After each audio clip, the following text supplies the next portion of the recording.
Hey everyone, welcome back. It's Nicole here. I hope everybody's well and staying busy. Today we're going to be harvesting some sage. So, sage is a wonderful herb. It's full of antioxidants, it's good for your brain, it helps soothe your sore throat, and it boosts your immune system. So, we started to grow the sage round about, I would say, maybe November, December of last year. We did it. We put them in the seeds in little pots, and now we're entering into the summer, and it's really, really started to grow at a rapid rate due to we've had a lot of rain. We harvested a whole bunch of sage, and now it's starting to grow back again. But I'm going to show you um, what we did, how we harvested the sage, and then how we're drying all of that. And then we're going to do some basil too. So we have two types of basil growing. The sage we're growing is just regular sage. The basil, we have regular basil and we have holy basil. So we have two types of basil growing. We harvested one, and the second one we will harvest soon. The sage you can actually use in a tea as well. You can have sage and ginger tea, sage and blackberry. You can have sage tea with honey, and it really is very nice. But I'm using the sage not just for teas, I'm using it for stuffings. So I'll make my own stuffings, and then so even at Thanksgiving when you're all having the box stuffings, I'll be having my homemade sage stuffing with onions. So come on, let's see, and we'll see what we do.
The loose leaves we place in a box on a cotton tea towel.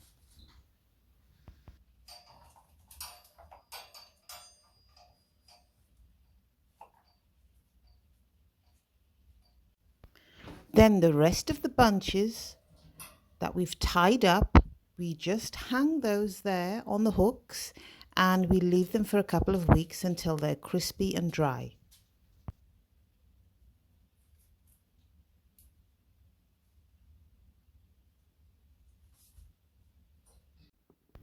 So here are the sage bunches. We'll just leave them there hanging in a well ventilated area till they're crispy and dry, and that should take a couple of weeks.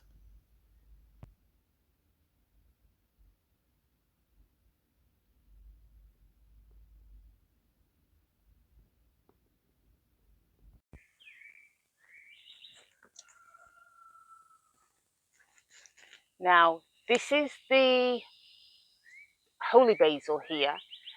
It is full of honeybees and lots of, um, natural bees to the native bees as well. So we harvest the regular basil here, and this is all of the holy basil.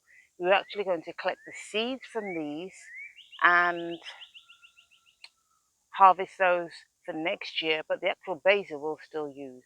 And it tastes so much stronger than the actual regular basil. Mm, so good, so good.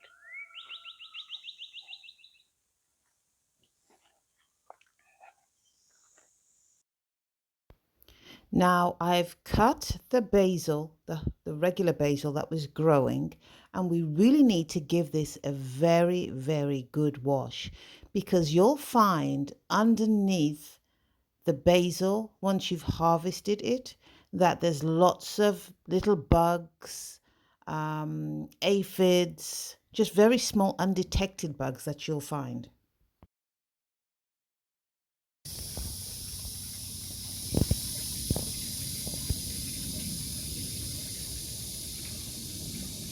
Just when you think you've got them all, one comes climbing back out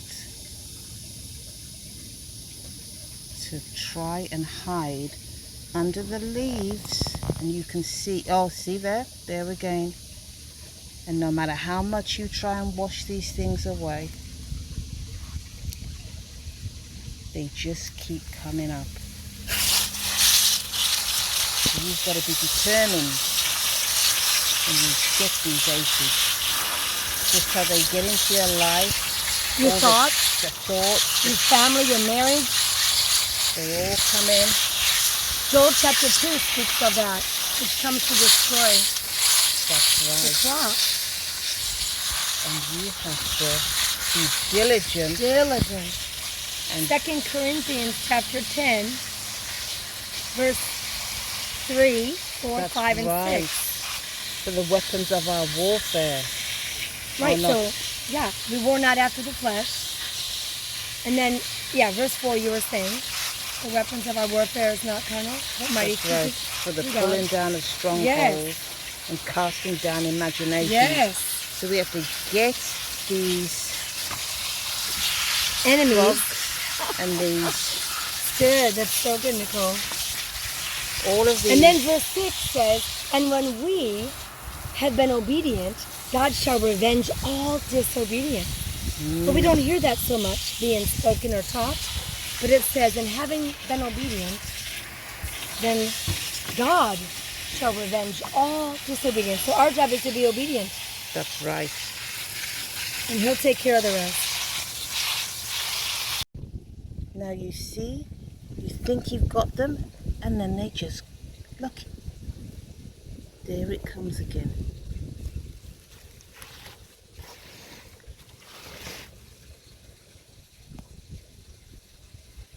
So we have to be as diligent as the enemy is. Bye-bye. Thank you. So now that we have all the basil washed and cleaned, we've dried it all just like how we did with the sage. Now it's hanging up now, as you can see, in little bunches.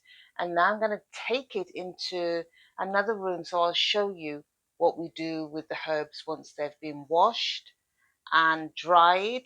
The only reason I actually hung it over the sink was because once you wash everything off and you get it all clean, all the bugs, little tiny insects, that's all on the herbs. You just have to hang them because there's only so much you can get off with a towel when you pat dry them. So I actually hang it over the sink, let lots of the water and the drips just drip down into the sink, and I leave it for maybe a day over here, and then I bring it into another room. So I'm going to show you now.